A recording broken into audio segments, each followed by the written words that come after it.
한인 침례교회를 담임하고 있는 박성근 목사님이 쓴 어둠 속을 걸어가는 용기라는 책이 있습니다.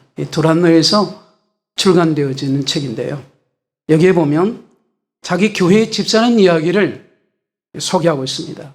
이 집사님은 부유한 가정에서 모태신앙으로 태어났어요.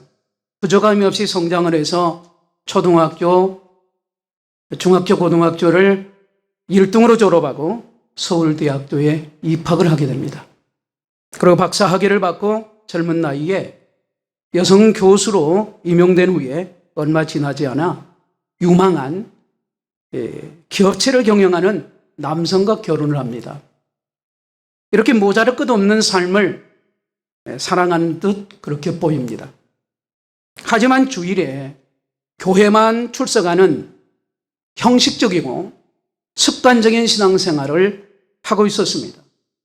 세월이 흘러서 딸 하나를 낳았는데 갑자기 딸이 아프기 시작을 합니다.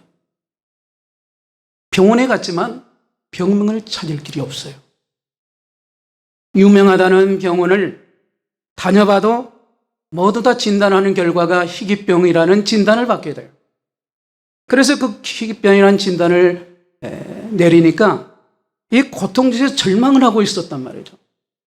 그러던 중에 일본에 가면 유명한 의사가 있는데 이 희귀병을 잘 고친다는 소식을 듣게 돼요.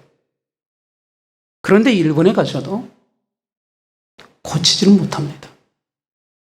이제까지는 아무런 걱정도 없고 문제도 없이 살았습니다. 하지만 지금은 광야의 한 복판에서 아무것도 없는 그 빈들에 멍하니 서 있는 자기 자신을 보게 됩니다. 그러는 중에 교회에 아주 신실한 권사님이 계셨는데 이분은 말없이 교회를 위해서 기도하시는 그런 분이셨습니다. 그래서 믿음으로 함께 기도하는 중에 죽음을 기다리던 딸아이가 살아난 겁니다. 할렐루야. 그럼 살아났다고 그러면 감동이 돼야 돼요. 사랑하는 딸이 살아난 후에 그녀가 3가지를 깨닫게 됐어요. 첫 번째는 하나님이 살아계시다는 거죠. 평생 예수를 믿었는데 이제서야 하나님이 살아계신다는 것을 비로소 체험을 한 겁니다. 두 번째는 하나님 앞에 너무 교만했다는 거예요.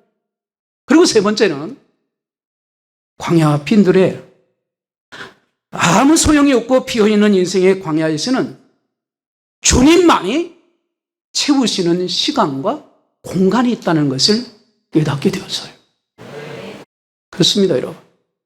이 빈들은 희망과 내일이 없는 시간과 공간이에요. 그러나 이 빈들이 희망이나 내일이 없는 것처럼 보일지라도 하나님을 만나고 기적을 체험할 수 있는 시간이 되는 겁니다.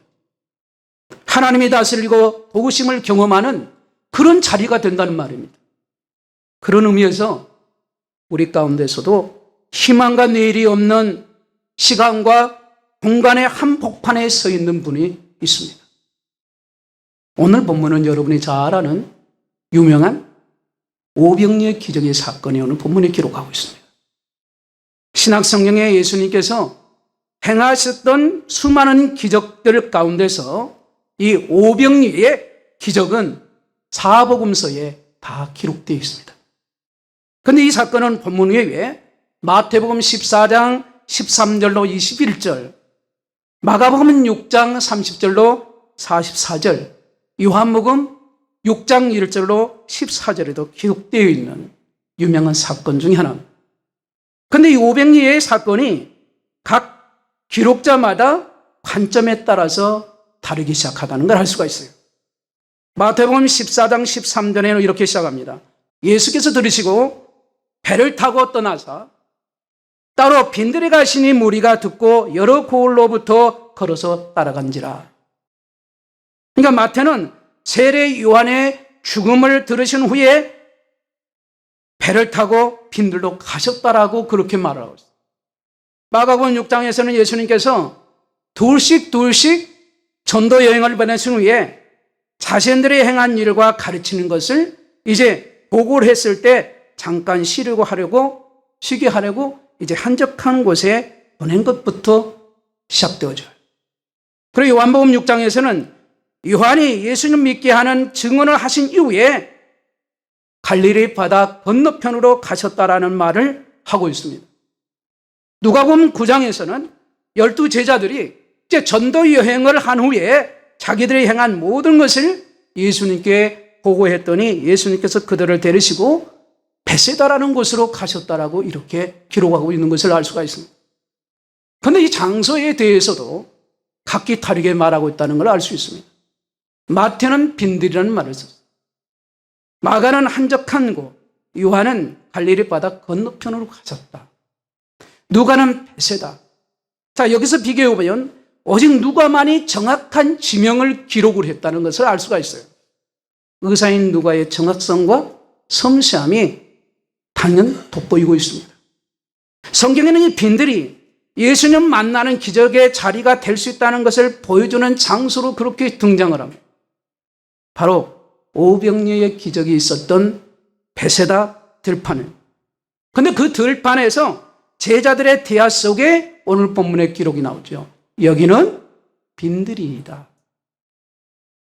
제가 오늘 설교 제목이 뭐라 했습니까? 여기는 빈들입니다. 이 대목이 나와요. 그러니까 오병이어 기적은 어린아이가 가지고 온 보리떡 5뼈 물고기 2마리로 남자만 5,000명 배불리 먹고도 12 강조리, 이 강조리가 바구니가 남는 사건이래요. 오병이어 사건은 주님의 공생의 수많은 사건 중에 가장 충격적이고 감동적인 사건이면서 보편적인 사람에게 보여준 그런 기적입니다. 예수님은 오늘 이 땅에 오셔서 3년간 공생애를 행하시면서도 수많은 표적을 행하셨죠. 그런데 여기서 말하는 이 표적이라는 의미는 하나님의 증거를 기적적으로 보여주는 거죠. 수많은 표적 중에 이 오병이어의 기적은 순서상으로 따지면 성경에 나오는 4번째에 해당하는 표적이에요. 이때만 해도 예수님에 대한 소문을 듣고 가는 곳마다 인산일이었습니다. 그렇게 수많은 사람들이 모였을 때 예수님께서 하신 일이 나오죠. 예수님께서 바로 천국복음을 증거를 하십니다. 그런데 마가복음 6장 35절의 말씀에 보면 때가 저물어가며 제자들이 예수께 나와 여짜오되 이것은 빈들이요 날도 저물었다는 말씀을 하십니다. 여기서 빈들이라는 말은 쓸쓸하고 아무것도 없는 황량한 장소를 가리켜요. 여기서는 아무것도 할 수 없다라는 이 말씀의 의미를 내포하고 있다는 걸 알 수가 있어요. 아무것도 할 수 없는 상황에서 나는 저물어 가고 먹을 것은 없어요. 그런데 이때 제자들은 마을로 가서 먹을 것을 구해서 사람들을 먹게 해야지 않느냐고 그렇게 말을 합니다. 그때 예수님께서는 다른 이야기를 하고 계시더란 말이에요. 너희들이 먹을 것을 주라고 말씀하셨어요. 여러분 생각해 보세요. 말도 안 되는 상황 아니겠습니까? 음식을 구할 수가 없어요. 그때 제자들 중에 안드레가 이렇게 말하죠. 어린아이가 가지고 온 보리떡 5뼈 물고기 2마리밖에 없다고 하는 말입니다. 그런데 제자들은 지금 절망감에 빠져 있어요. 사람의 머리로는 이해도 안 되고 어쩌면 우스꽝스러운 하나의 사건이란 말이에요. 대단한 음식이 준비된 것도 아니에요. 보리떡 5개와 물고기 2마리 뿐이란 말이에요. 그것으로 예수님께서 오늘 행하신 말씀을 보시면 하늘을 우러러 축사하시고 감사하고 있는 상을 보게 됩니다. 여러분 축사하셨다는 말은 감사하셨다는 말이죠. 감사기도 드리고. 그리고 그 놀라운 것은 배불리 먹고도 12 바구니가 남았다라고 말씀합니다. 여러분 예수님께서 행하신 일은 세상 누구도 할 수 없는 일이에요. 예수님의 놀라운 기적을 수천 명의 사람들은 아무것도 없는 들판에서 직접 눈으로 보게 된 겁니다. 빈들이 주님의 은혜로 가득한 기적과 축복의 장소가 된다는 걸 알 수가 있어요. 여러분, 주님이 계신 곳은 이렇다는 걸 우리에게 가르쳐주고 있는 거예요. 그래서 성도들에게 있어서 빈들은 비어있는 게 아닌 주님께서 채우시는 시간과 공간이라는 사실을 저와 여러분에게 바로 오늘 우리에게 말씀해주고 있는 것입니다. 그렇다면 우리 안에, 저와 여러분 안에 주님으로 채우시는 시간과 공간이 분명히 존재하는데도 불구하고 주님을 의심하는 일은 없도록 하나님 말이죠. 오병이의 사건에 우리에게 주는 교훈은 이 빈들에서는 인생의 의식주 문제와 기본 문제도 주님께서는 관심을 가지고 계신다라는 캄캄하고 아무것도 없는 이 빈들은 먹을 것도 없고 구할 것도 없습니다. 당시 가버나움까지는 한참을 걸어가야 돼요. 이미 나이를 저물어서 아무것도 할 수 없습니다. 이런 상황 속에서도 처음에는 인간적으로 계산을 해요. 성경에서 제자들은 이 상황을 인간적인 눈으로만 보고 있음을 알 수가 있어요. 마을과 촌으로 가서 무엇을 사먹게 해야 한다고 하는 이야기를 오늘 본문에 보면 하지 않습니까? 그러나 주님은 너희가 먹을 것을 주라. 따라합시다. 주라고 말씀하세요. 그때 빌립은 200데나리의 양이 되는 떡을 주어도 부족하다는 이야기를 합니다. 오병이의 사건에는 두 사람이 등장하죠. 먼저는 빌립입니다. 근데 이 빌립은 합리적이고 계산적인 사람인 걸 알 수 있죠. 인간적이고 논리적으로는 어느 누가도 상대가 안 되는 사람이에요. 다음은 안드레입니다. 안드레는 포기하지 않고 찾은 결과 어린아이의 도시락을 발견하게 돼요. 보리떡 5개와 물고기 2마리 이걸 가지고 왔습니다. 그런데 중요한 것은 예수님이 계시지만 예수님을 바라보지를 않아요.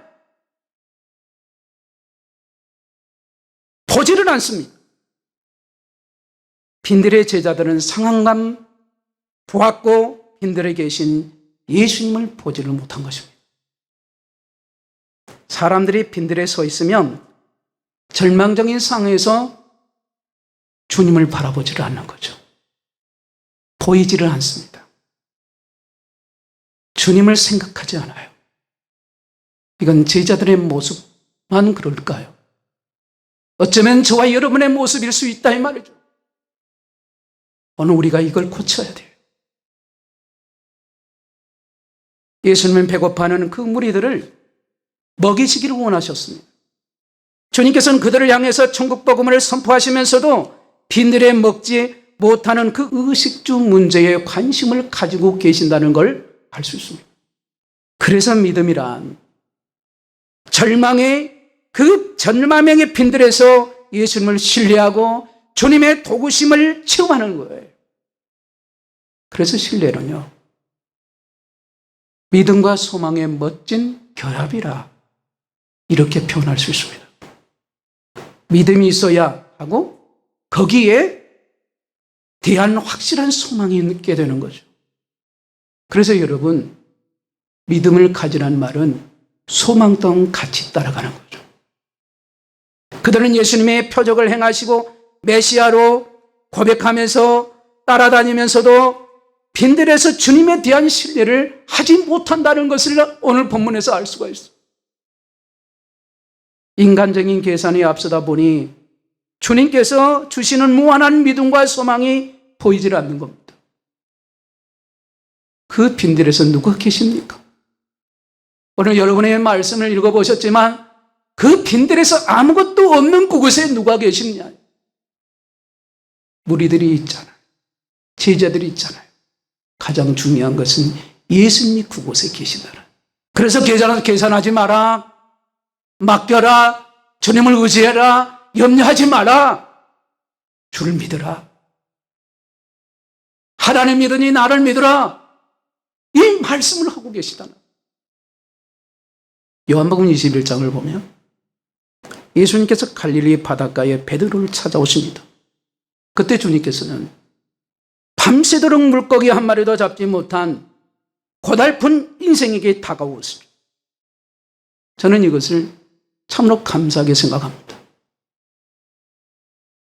고달픈 중에 찾아오셨던 그 제자를 만나주셨던 그 하나님은 오늘 저와 여러분이 섬기는 하나님이요, 믿는 하나님이신데 왜 안 믿느냐?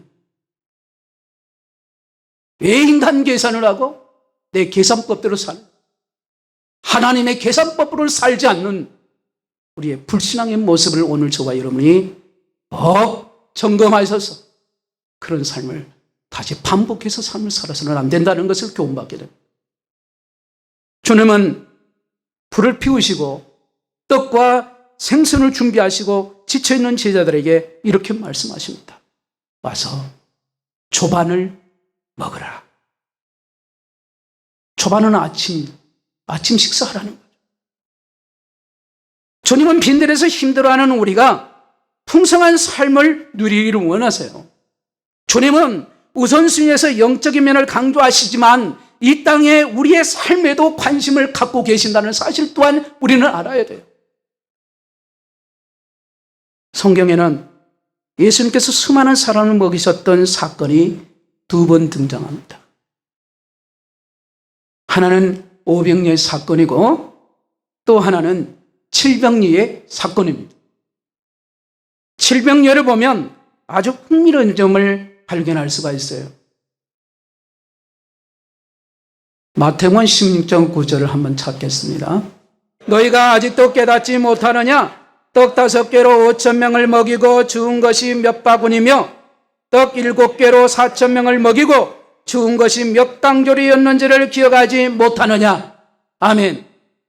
성경을 보면 오병이어의 기적에는 바구니라고 되어 있고요, 칠병이어의 기적에는 광조리로 되어 있어요.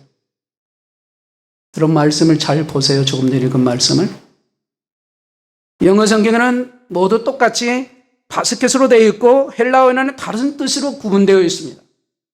그런데 바구니는 오병이어의 기적의 현장에서 어린아이가 가지고 있던 보리떡 5개와 물고기 2마리를 넣을 수 있는 거들가지로 만든 조그마한 바구니를 표현하고 있습니다. 그러나 칠병이어의 기적의 현장에는 강조로 받게 되었는데 이미 백성들이 주님의 능력을 체험하고 나서인지 강조리를 가지고 왔다는 걸 알 수가 있어요.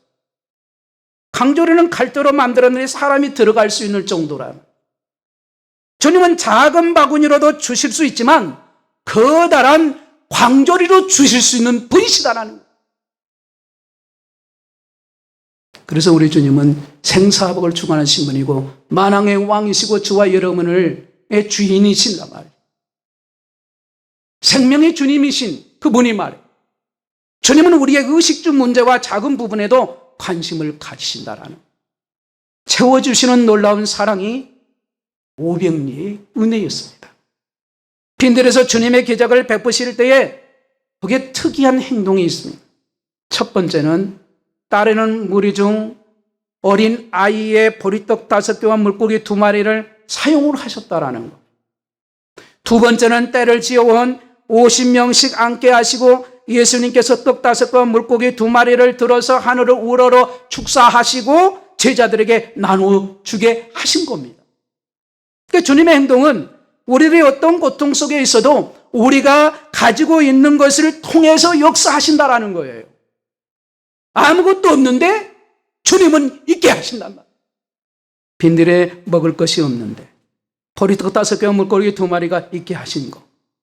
하나님께서는 다윗이 골리앗을 무찌르실 때 직접 처리하지를 아니하시고 다윗이 가지고 있는 그 익숙하게 여기는 문맷돌을 사용하셨다는 걸 우리가 주목해야 돼요. 성경은요, 일관성이 있습니다. 그래서 주님은 질서 있게 하시고 무질서와 편법을 싫어해요. 그래서 오늘 말씀에 보면 50명씩 이렇게 다 앉게 하신 걸 알 수가 있어요.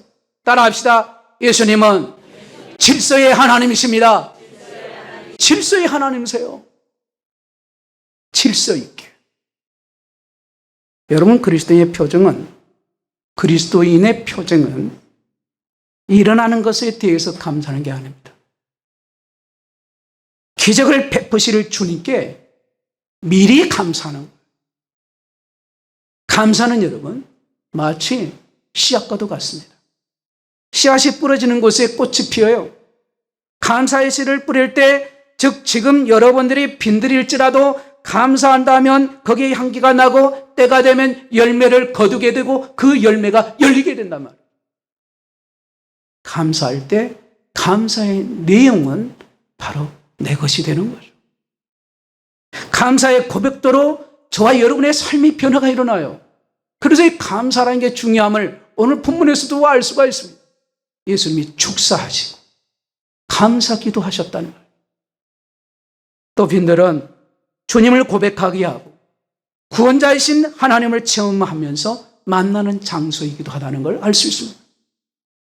사람들은 엄청난 기적을 보았지만 예수님을 메시아 하나님으로 보지를 못한 거예요. 그저 자신들을 식민지에서 해방을 시켜줄, 그 노마에서 해방시켜줄 대단한 능력을 가진 사람으로만 보았던 거예요. 요한복음 6장 15절에 보면 그들이 와서 예수님을 억지로 임금으로 삼으신 줄을 예수님께서 아시고 혼자 산으로 떠나가셨다는 사실을 말씀하고 있어요. 그들은 예수님을 찾는 이유가 잘못됐다는 걸 알 수가 있습니다.